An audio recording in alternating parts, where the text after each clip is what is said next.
Adlaw nga Miyerkules karon mga kaigsuunan, petsa 16 sa bulan sa Hunyo tuig 2021. Ang pagbasa kinutlo gikan sa Ebanghelyo sumala ni San Mateo kapitulo 6 bersikulo 1 ngadto sa 6 og bersikulo 16 ngadto sa 18. Si Jesus mingon ngadto sa iyang mga tinunan, "Matnguni nga dili ninyo ipasundayag ang inyong mga maayong buhat. Kung ingnon ninyo ni ana, dili kamo makadawat og ganti gikan sa inyong amahan nga atua sa langit. Busa kon muhatag kamo hinabang, ayaw kini ipanghambog sama sa gibuhat sa mga tigpakaaron ingnon sulod sa mga sinaguga ug sa mga kadalanan. Nagbuhat sila ni ini aron daygon sa mga tao. Apan sultihan ko kamo nga ang naghimo ni ini nakadawat na sa ilang ganti. Kung pananglit mo tabang ka sa usa ka taong kabus, tabangi siya sa paagi nga bisan gani ang labing suod kanimo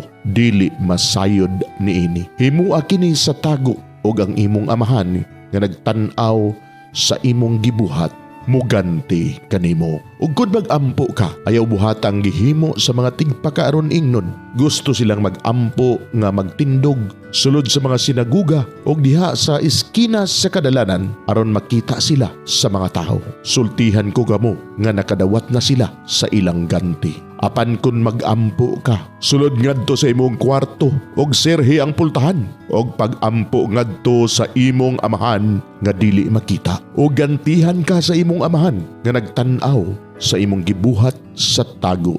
Sa inyong pagpuasa, ayaw ipakita nga nagsubo kamo sama sa gibuhat sa mga tigpakaaron ingnon. Gipasundayag nila ang gutom nilang panagway aron mailhan gayod nga nagpuasa sila. Sultihan ko kamo nga nakadawat na sila sa ilang ganti.